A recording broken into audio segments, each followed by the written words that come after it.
how to finally stop binge eating and emotional overeating at night so you can finally see the weight loss and fat loss progress that you want. That is what we are talking about in today's video. Welcome to the channel. If you are new, my name is Vivian, and I used to struggle with binge eating and overeating for over 10 years. And when I say binge eating, I mean literally eating thousands of calories in less than 10 minutes, shoving my face with food, eating in secret. I really struggled with that for over 10 years. I was on the yo-yo dieting cycle. I had 30 pounds that I really wanted to lose but could never keep it off, all right? I have finally mastered my weight loss, my eating habits, and so I'm going to share in today's video the tips that have helped me overcome that nighttime emotional binge eating that was holding me back from seeing the progress that I so badly wanted. I have my notes written on my laptop, so I'm going to be referring to those, but I have 4 tips that I'm going to be covering today. So, the first tip that really helped me overcome that nighttime emotional binge eating was pre-planning a dessert or sweet treat every single night. Because I don't know about you, but for me, I craved sugar. Once it hit nighttime, once my energy and my willpower is low, I wanted dessert. And what I was trying to do beforehand was just eat as healthy and as clean as possible, completely cut out sugar. But again, that worked during the daytime when my willpower was high. But as soon as nighttime hit, I was tired, willpower was low, shit hit the fan. I grabbed all the sugar I could. I said, screw it. I will just start fresh tomorrow, and I would binge on sugar. So, what actually helped me immensely was saying, hey, I can still lose weight and eat sugar. Now, you may not know that, but you can still lose weight and eat sugar, I promise you. And what was helpful was pre-planning a dessert every night, knowing that I was going to crave something sweet. And the more I told myself I couldn't have it and I resisted having it, the more I wanted it. So when I took the time to pre-plan a sweet treat and a dessert at night, it helped give my mind something to look forward to.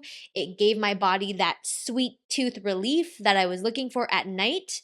And because I pre-planned it, I made sure I already had enough room in my calories to have that dessert, because if you didn't know, you have to be in a calorie deficit to lose weight. And so if you eat over that calorie deficit, you won't lose weight. So you want to make sure that whatever dessert or sweet treat that you're having fits within your daily calorie allotment. So just not telling myself couldn't have sugar, allowing myself to have it, but pre-planning it in advance was a game changer. So if you are trying to resist all sugar and sweets, I would recommend actually just allowing yourself to have a little sweet treat, pre-plan it, and the key is that when you sit down to eat with it, do not rush and do not be distracted.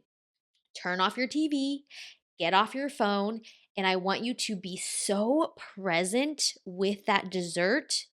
I want you to take small bites. I want you to really savor every bite. I will literally close my eyes and just savor every bite and really enjoy the experience, because it makes it last longer, and you will be shocked at how much more satisfied you feel after eating even a small amount of sweets if you take your time and you enjoy every bite in comparison to rushing and stuffing your face because you feel guilty about eating it, and then your body doesn't register that you were eating anything, so you just want more and more and more until you get to the point where you have stuffed yourself so much that there's no point of return. You feel horrible, you feel guilty, you know you went over your calorie goal, you know you're probably going to wake up with a few pounds extra from mostly water weight, but you're going to wake up a little bit heavier. So to avoid all that, pre-plan dessert, right? So that is tip number 1. Tip number 2. Now, this may not be applicable to everybody, but this honestly helped me so much. So at nighttime, one of the reasons why we often binge eat is because we are bored. we're bored and we're lonely. At least that's why I was binge eating. And so something that actually helped me was I would plan a walk at night with a friend. Now, you may not have friends that are active, and you may think, who's going to want to go on a walk with me? I don't have any friends that like to walk or be active. Just ask them. The worst thing that they can say is no. So if you have a friend that lives nearby, ask them to go on a walk after work and pick a place, a scenery that you enjoy. You know, if it's a lake, if it's an area of water, if there are trees, wherever in nature that you enjoy, or it could be even like a track at a high school, but ask a friend to go on a walk with you. And you get a double a positive effect because not only do you get to spend time with a friend whose company you love and enjoy, and you get that community aspect. But walking is a very stress relieving. And so a lot of times we use food to relieve our stress.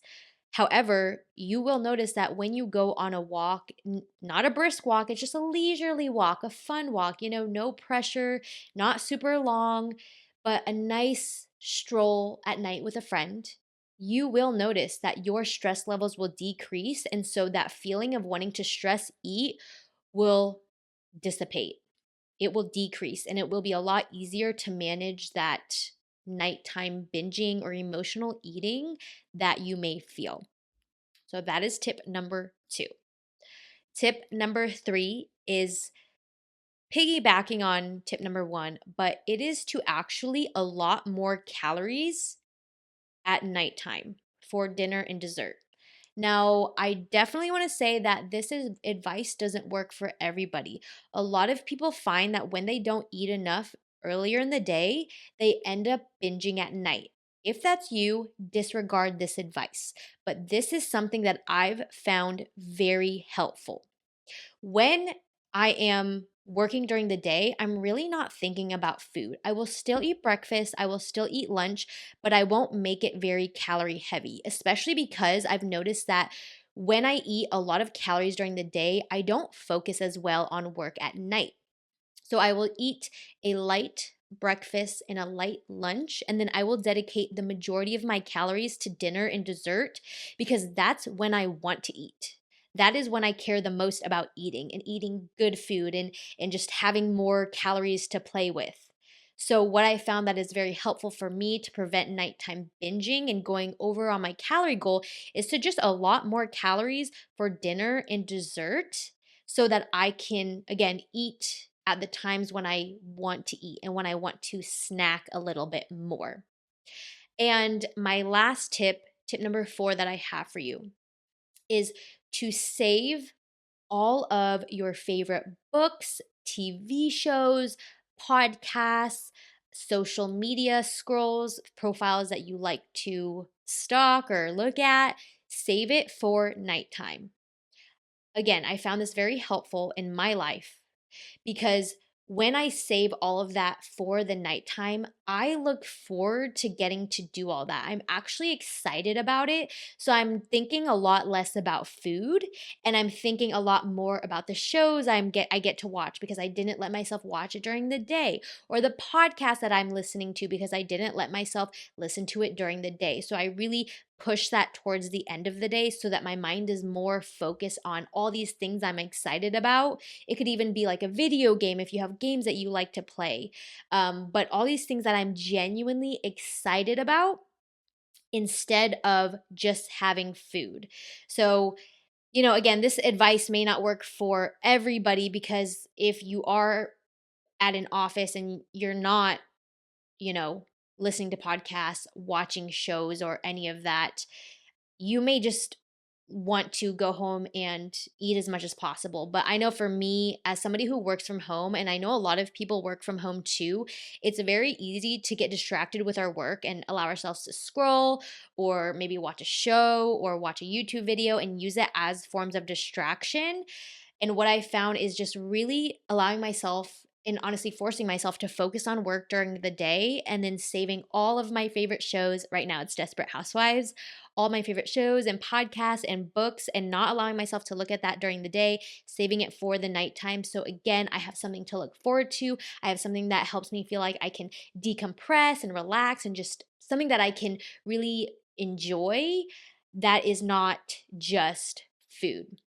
So, those are the 4 tips that I still use to this day, especially on days where I feel very stressed during the work week, or I just have a lot on my mind and I can just tell that I'm wanting to use food as an emotional escape.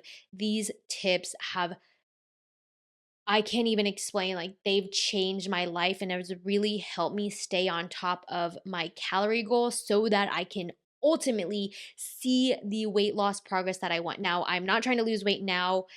I want to make that clear because a lot of people will look at me and be like, girl, you do not need to lose weight. You are so lean. I know.